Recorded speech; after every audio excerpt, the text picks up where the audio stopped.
Hello everybody, and welcome to a new transportation insight from Xeneta. We're so lucky today to have Ludwig Hausmann from McKinsey as our guests. Ludwig, can you make a small introduction of yourself? Yes, sure, Thomas, and thanks for having me. Yeah, I'm Ludwig, based in Germany. I'm a partner in our transport and logistics practice, focusing on everything that moves freight from ocean to small parcels and mail. Excellent, thank you so much. So our thinking here today is to talk about what shippers can expect for their upcoming procurement events. So I know, and we know, that a lot of our shipper customers all around the world is currently either preparing or have just launched their 2021 tender, but are also asking themselves what to expect of the outcome due to the recent developments now during COVID. Carriers have been very disciplined in controlling their capacity. We've seen rates skyrocketing on certain trades on both air and ocean. And we would be very interesting to have your perspective on what do you see and what some of the research that McKinsey have done.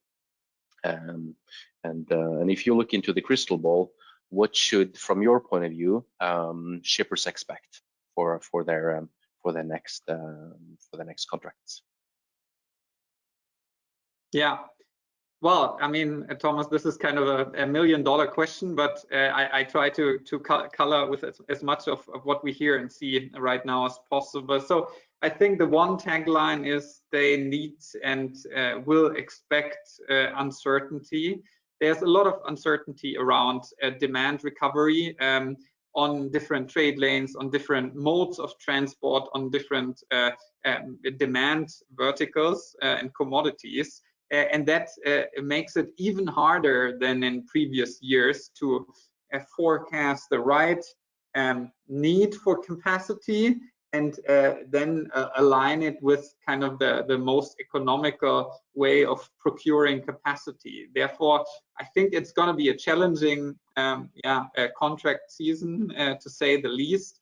And that's driven especially by the uncertainty across all modes of transport, because we know our supply chains are not a one-trick pony where everything is ocean freight. Obviously, 70–80% of global trade volume travels by sea, mostly in containers, but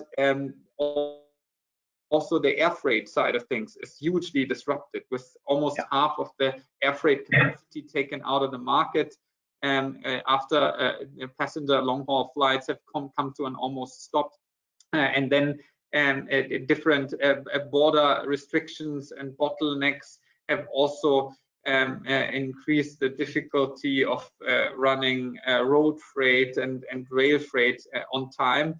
Although that has eased a bit, but especially on the long-haul air and air freight, we see bottlenecks, and then we see an ocean container line market and kind of competitive field where it seems like kind of a new consolidated pack of liners have been very well aligned and cautious in deploying capacity and driving rates up significantly. And it seems even that the container lines have been a bit too cautious in their volume expectation. And then we are in a situation where air freight yields go through the roof, given capacity constraints, zero opportunity to actually ramp up capacity, because all freighters, all express planes are up in the air flying as much as possible.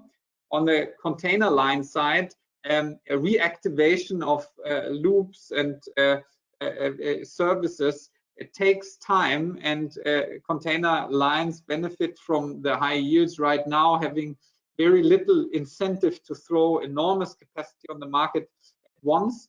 Therefore, I think we will have a contract season with very high rates across modes of transport, and therefore the key will be to strike a balance of in your portfolio of contracts of a contracted volume, maybe for a long term that drives down kind of the average price the shippers will pay, but keep a bit volume reserved for rather ad hoc and short-term bookings when a new capacity comes online.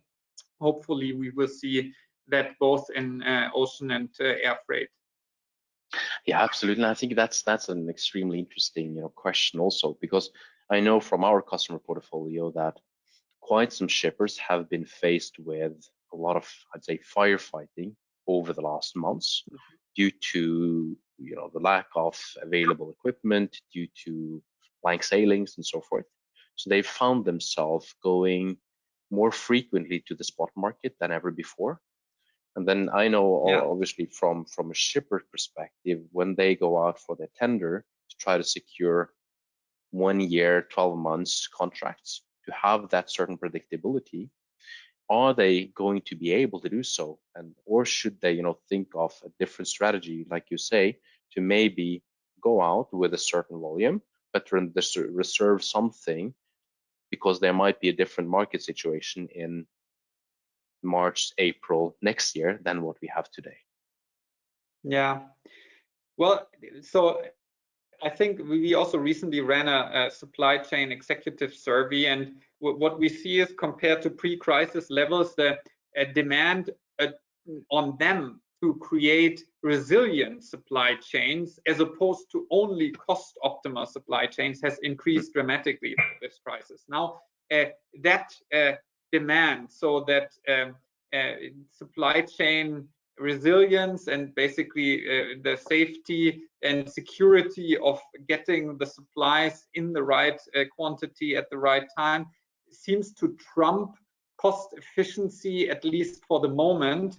If you take that and then on the other hand take the lack of reliability of the ocean services and also air freight availability, that I think creates a tension and almost a battlefield where you might want to invest in A, securing capacity, and B, securing capacity on kind of the most reliable part of the services and the capacity, so that you can at least say that my most important customers, my most important supplies, I will get in time, in full, by kind of committing to a capacity, even if it's costly. I think that is for now the name of the game, and also the expectation towards supply chain executives. And as I see it, the carriers in air, ocean, rail also are being very bullish in the short term, but being very insecure about the mid and end of next year. What will volumes be like?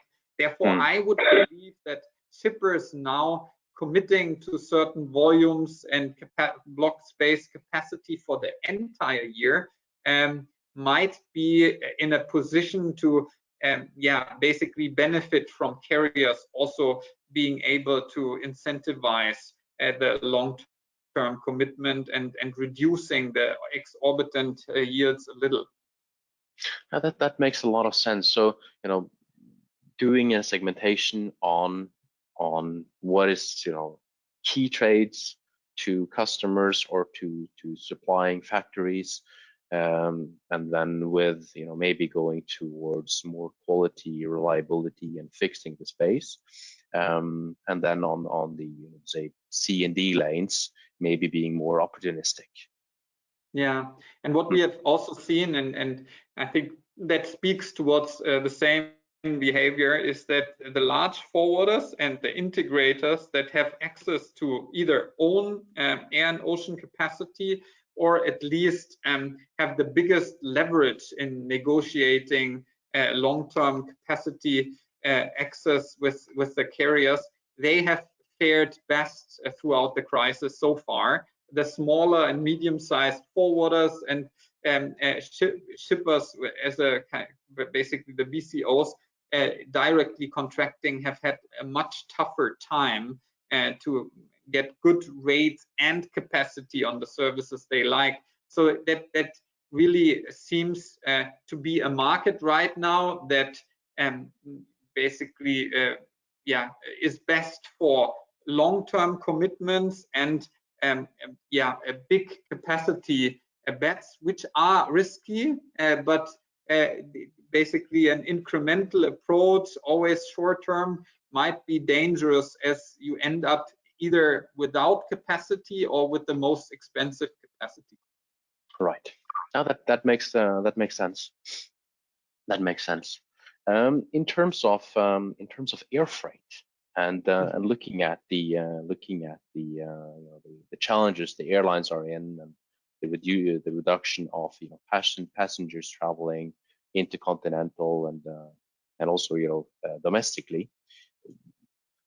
How do you think a supply chain should evaluate and make their strategy for next year when it comes to that?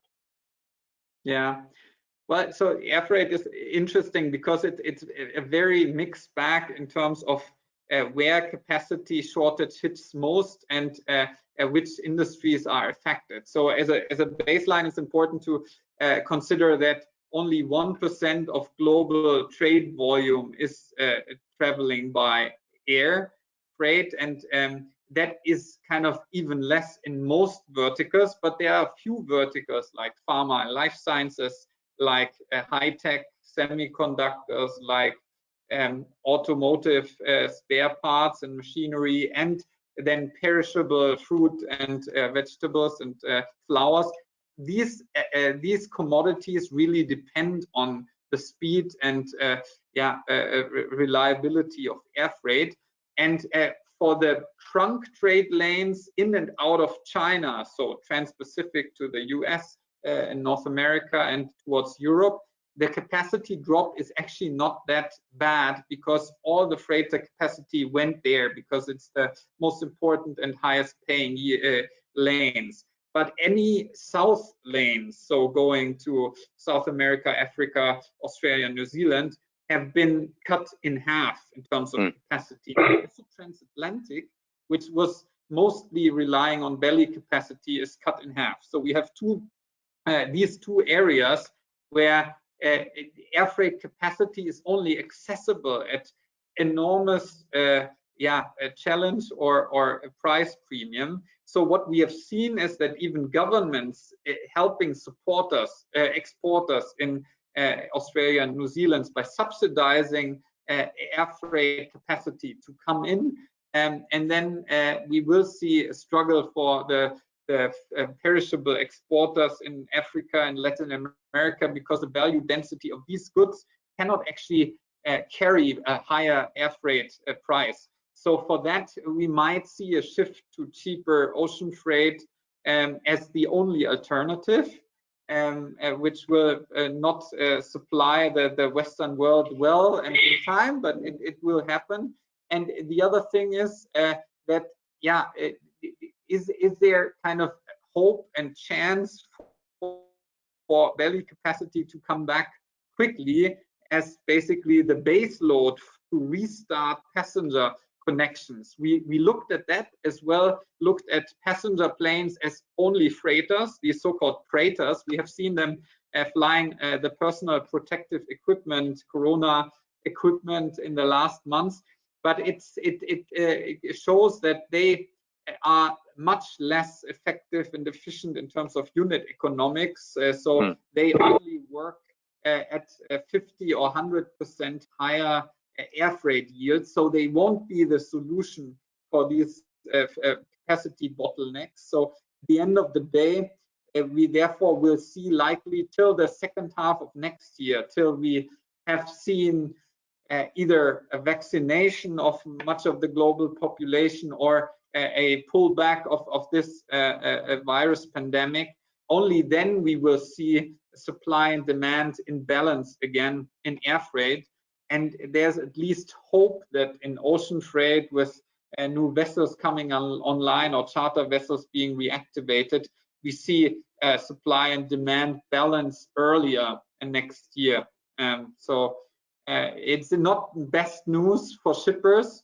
but it tells you once more where we started our conversation today, that it's committing to what you really need as a minimum capacity. Committing to that early on might be the name of the game for next year. Excellent. Ludwig, thank you so much for sharing your knowledge with us. Time is running fast. So again, thank you so much. And I think, to sum it all up, it is very uncertain times. It is important to set expectations with internal but also external stakeholders, and then commit to certain volumes so that you secure the space you need for the lanes which are crucial to keep the supply chains flowing. And then from there, time will tell what will happen in towards the end of the year and in early next year. So thanks a lot for joining us today, and You're welcome, we talk soon. Thomas. Excellent. Goodbye, everyone. Goodbye.